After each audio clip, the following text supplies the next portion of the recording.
What's going on, everyone? Anthony here with HG Toys, and welcome back to another video. And in today's video, we are doing a part 2 on the Hasbro Power Rangers Dino Fury Deluxe Megazord. A lot of you guys had asked me why didn't I go a little bit more in depth into the articulation or a little bit closer look at the keys or whatnot. I mean, to be quite honest, that last video came out to be like a little bit over 20 minutes, and according to the retention span, honestly, you guys gave up watching after like 2 or 3 minutes anyway, so I don't know why you guys want these videos to be even longer. But here it is, part 2. We are going to take a closer look at the keys that it comes with and a closer look at the articulation on this figure. But before that, what do you say we take a closer look at the keys? And just to start off, this is the generic keys that come with the basic figures, and this is the key that comes with the Megazord. So as you can see, they are basically more or less the exact same mold, starting from right about here down. They even have the same little key marks right here, the little dot, to indicate which sound it makes in the morpher. So obviously, as I mentioned before, it makes the same sounds as the basic counterpart. The only difference between these two obviously is one, that this is a little bit darker and that the head is on a ball joint, so it has articulation for when it's in Megazord mode. So it does go down quite a bit. Doesn't go back once it's in full upright. It'll rotate about that far before it gets stopped by this little piece right here on the side. We'll go full 360, oh not full 360, 180 that way. And to get that way back here, as you can see, the back on the basic one, it has a very nice holographic sticker, which I actually like quite a bit, even though I do wish one of these keys, or eventually we get some kind of keys that has like a flip action, maybe more of a deluxe morpher or a lightning collection morpher per se. But on the Megazord one, there is no paint applications. It's all just sculpted in details. And as I mentioned in the first review, oh yeah, and if you guys want to see more, obviously there is the first review, which is up there in the top right hand corner. But anyways, you just take this little cover piece off, and then right here you have the sculpted in details. Let me see if I can get the camera to focus on this thing alone. There you go. You see, it's very nicely sculpted. No paint applications, but that is how it looks. More or less, they are all basically the same. You just kind of pull it off. So here is the Blue Ranger Key's head. Here's the Pink Ranger Key's head. If you guys wanted to see the different masks. So this visor is down, this visor is up. Then you have the Black Ranger Key, which the visor is also down. So there you go. And then the Green Ranger Key, visor up. And then obviously you have the Red Ranger up there. So those are the keys. I'm not sure how much more in-depth I can go with them. Like I said, they all have the same key marks as their counterparts, so they will make just basically the same sound if stuck into the morpher. And if you want to stick it in the morpher, this back piece does need to be off. Get that off. You do need to take the cover off to put the key in the morpher. But I don't have my morpher around to go ahead and show you the sounds. I'm not sure where that is. My kid took that somewhere playing with it. But yeah. Alright, so now on to the main part of this video, of which a lot of you guys were asking for in the last video. I'm sorry about that. That you guys want to see a more in-depth look about the articulation. I will admit, I did kind of rush through the articulation. I just kind of showed you the basic points of what can be done on this Megazord, and I had mentioned that it is the most articulated American Megazord built to date. So that is a plus, and I'm going to go ahead and show you that right now. So as mentioned a little bit earlier, the key does have head rotation, so it will turn about, give or take about that much before it is hindered right here by this little side piece. Then you can turn it around full 180, and then it is hindered by this piece from going full 360. So he really doesn't have any side to side, but he can look down about that much. Doesn't look up at all, so it is a static pose looking forward. And then obviously this thing right here, while attached to his chest, does still open and close.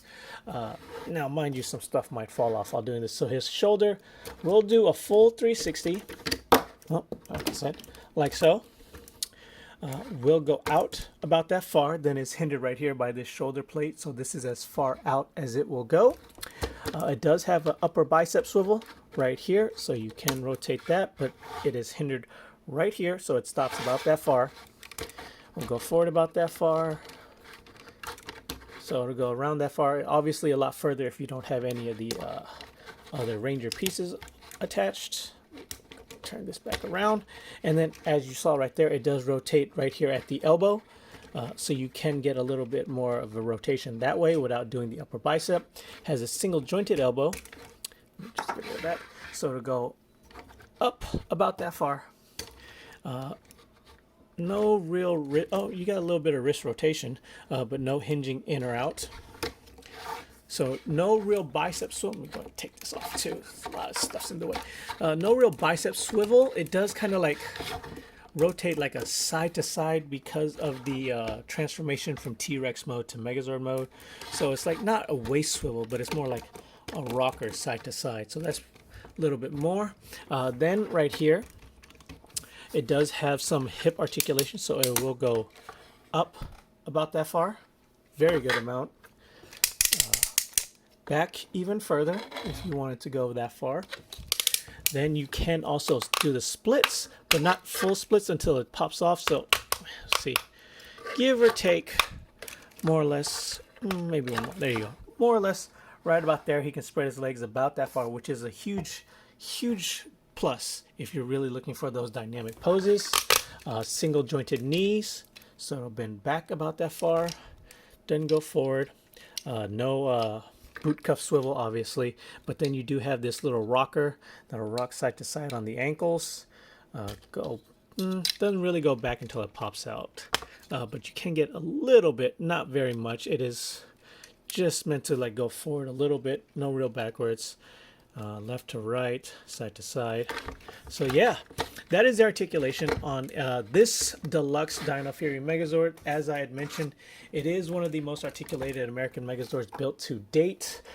So just to give you an example of how that goes, this is Hasbro's other Megazord, combining Megazord, mind you. I think the Zeo Megazord that they came out with is a little bit more articulated in terms of that. But as far as combining goes, this is the most articulated one. So just to give you an example, this is the Hasbro combining Megazord that we got from the basic MMPR line. So no head rotation, so that already has an added plus. This can go out about that far. So there you go. Bring that back down. We'll do a full 360. Single jointed elbow. Rotates at the elbow. No wrist rotation. No lower forearm rotation. Let's see. No waist articulation. Hips will go out about that far. Forward full upright. Back not very much.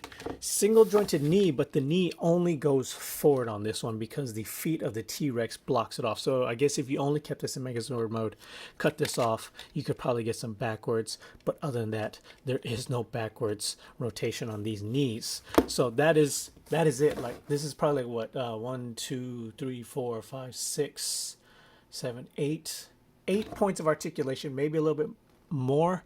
But overall, this one, let's see, has 1, 2, 3, 4, 5, 6, 7, 8, 9, 10, 11. Yeah, about 11 or 12 points of articulation. So almost double what a standard Hasbro basic combining sword will do. And then obviously you have the Bandai version, which will rotate about there. No head rotation. This one has waist rotation because of the transformation. Let's see here. Go forward, but not very far until it's hindered by his little T-Rex arms. Goes back just a little bit. No knee rotation or articulation. No waist articulation. Or I'm sorry, ankle articulation. No wrist articulation. No elbow articulation. So this has 1, 2, 3, 4, 5 points of articulation. So you go from Bandai's 5 to Hasbro's basic 8 to their deluxe 12. So I mean, there might be some more. Oh yeah, I guess I didn't count the waist on this one. That kind of rotates a little bit. I didn't count. So there's about 14 points of articulation on this guy. maybe a little bit more, maybe a little bit less. You guys can obviously count for your own as I was doing it. But more or less, this is the most articulated American combining Megazord that we have gotten to date, or at least one that I owned. So there you guys have it, the in-depth look on the articulation on this figure. As I mentioned, super articulated for a combining Megazord. Now don't get it mistaken, it's not on the par of, like say, a Lightning collection figure is. You know, there's still a lot that could be added to this figure, but obviously there are going to be limitations because it is a combining Megazord. But as far as a combining Megazord goes, it is super articulated. I mean, you can't really get into like too many dynamic poses, I guess. Like, I guess if I messed around with it for a little bit, I can maybe get him into a dynamic walking pose. But to have like a waist or ab articulation would have really helped with that. But more or less, and if the head would have looked back a little bit. So you can kind of get him in like a running pose, which is very nice. So that's pretty cool, but not very dynamic in terms of like looks, mainly due to like a bit of articulation being missing. But overall, you guys get my point. This compared to this, it is a huge upgrade. And in my opinion, a lot of you guys were asking, do I think it's worth the original price of $80? Personally, I think it probably could have been a tad bit less, but obviously with price of shipping and plastics going up, obviously $80 was about the point of where you're going to get this anyways. Black Friday may have it on sale.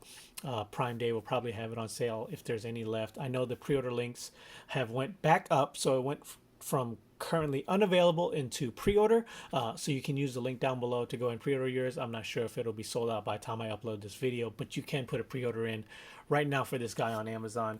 So until next time, guys, thank you for watching this video. Like, comment, and subscribe, and I'll see you guys in the next one.